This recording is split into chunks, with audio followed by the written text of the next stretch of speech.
On the night of October 11, 1737, the skies above the Bay of Bengal darkened with an intensity that few living along its shores had ever witnessed. The air grew heavy and unmoving, as if the land itself were holding its breath. Then, without warning, the winds arrived violent, unrelenting, and accompanied by a surge of water that rose far beyond the ordinary reach of the tides. By morning, much of Calcutta and the surrounding delta lay in ruin. Entire settlements had vanished. Ships were torn from their anchors and cast inland. The scale of destruction was staggering, and in its aftermath, early reports would claim that hundreds of thousands had lost their lives in a single night. In the early 18th century, Calcutta was still a developing colonial outpost under the British East India Company. Situated along the eastern bank of the Hooghly River, it occupied a region of immense strategic and commercial value. The surrounding Bengal Delta was among the most fertile areas in the world, sustained by the vast network of rivers flowing from the Himalayas into the Bay of Bengal. This abundance supported a dense population, with villages and trading hubs spread across low-lying land that was both productive and dangerously exposed. The geography that made Bengal prosperous also made it vulnerable. The funnel-shaped northern Bay of Bengal has long been prone to intense cyclonic storms. Warm waters, seasonal weather patterns, and shallow coastal topography create conditions where storm surges can amplify dramatically as they move inland. In the 18th century, however, scientific understanding of such systems was limited. Storms were recognized, feared, and remembered, but not yet systematically studied or predicted. By October 1737, the monsoon season was nearing its end, but the atmosphere remained unstable. Accounts from the time suggest that weather conditions in the days leading up to the disaster were unsettled. Strong winds and heavy rains had already affected the region, though nothing initially signaled the scale of what was about to unfold. Then, as night fell, the storm intensified rapidly. The cyclone struck with a force that overwhelmed both natural defenses and human preparation. Winds were reported to be powerful enough to uproot large trees and collapse structures built from wood and mud. More destructive still was the surge of water driven inland by the storm. As the cyclone pushed into the shallow coastal areas, seawater rose and spread across the delta, inundating fields, homes, and entire villages. In Calcutta itself, the effects were severe. The city's infrastructure at the time was rudimentary, with many buildings constructed from materials unable to withstand such conditions. Warehouses, homes, and administrative buildings were damaged or destroyed. The river, usually a vital artery of trade, became a source of devastation. Contemporary reports describe ships being lifted and carried inland, some deposited far from their original moorings. Smaller vessels were simply lost. Beyond the city, the impact was even more profound. Rural communities, built close to the land and water, bore the full force of the storm surge. In many areas, there was little elevation to provide refuge. Floodwaters swept across vast stretches of terrain, and with them came destruction that extended far beyond the immediate coastline. Crops were ruined, livestock lost, and freshwater sources contaminated by saltwater intrusion. One of the most widely cited aspects of the 1737 cyclone is the reported death toll.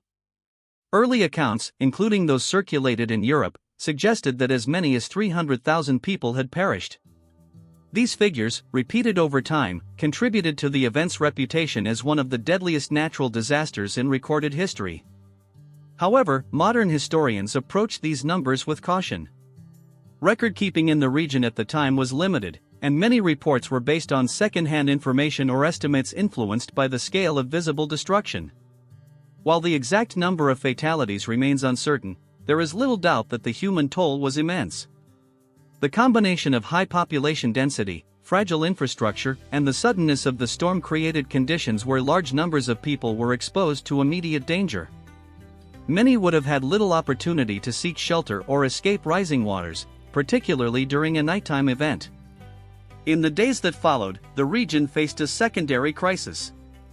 Flooding had disrupted agriculture, damaged food supplies, and left survivors without access to clean water.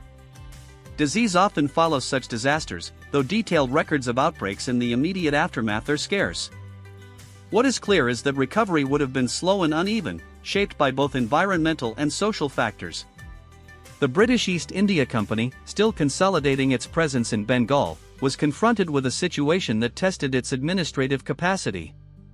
Relief efforts, where they existed, were constrained by limited resources and communication challenges. The broader imperial system was not yet equipped to respond rapidly to disasters on this scale. Local communities, therefore, played a central role in immediate recovery, relying on traditional networks of support and resilience. The cyclone also had economic consequences that extended beyond the immediate region. Bengal was a major center of textile production and trade, and disruptions to its economy affected commercial networks linked to both regional markets and international trade routes. Damage to infrastructure, loss of labor, and the destruction of goods contributed to a period of instability.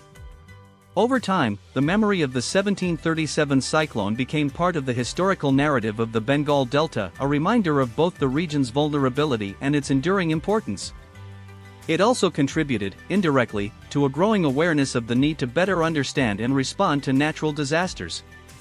Although systematic meteorology would not develop until much later, events like this underscored the limitations of existing knowledge and the risks faced by populations living in exposed environments. It is also important to consider how such events were recorded and interpreted. 18th century accounts often blended observation with interpretation shaped by the perspectives of those documenting them. European reports, in particular, sometimes emphasized scale in ways that reflected both genuine shock and the communication practices of the time. As a result, historians must balance these sources with critical analysis, distinguishing between documented evidence and amplification. Despite these uncertainties, the core reality remains unchanged. The 1737 cyclone was a catastrophic event that reshaped landscapes, disrupted lives, and left a lasting imprint on the history of the region. It demonstrated the destructive potential of natural forces in a setting where human systems were not yet equipped to anticipate or mitigate such impacts. In the centuries since, the Bengal Delta has continued to experience powerful cyclones. Advances in science, communication, and infrastructure have improved the ability to forecast storms and organize evacuations, reducing the loss of life in many cases. Yet the fundamental challenges remain. The same geographic features that contributed to the disaster of 1737 still define the region today.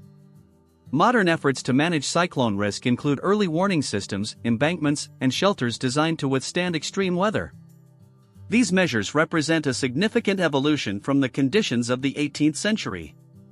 However, they also reflect lessons learned through repeated exposure to similar events, each reinforcing the importance of preparedness and resilience.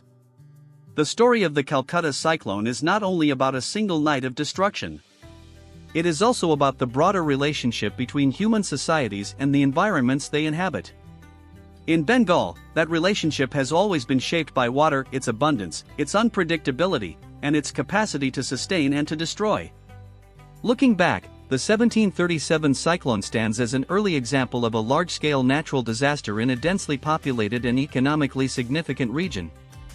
It highlights the intersection of geography, climate, and human vulnerability in a way that remains relevant today. While the precise details of the event may be partially obscured by time, its impact is unmistakable. What endures is the recognition that such events are not isolated anomalies, but part of a larger pattern shaped by natural processes. Understanding that pattern, and responding to it effectively, has been an ongoing challenge for generations. The cyclone of 1737 serves as a historical marker within that continuum, a moment when the limits of preparation were exposed, and the consequences were measured in both human and material loss.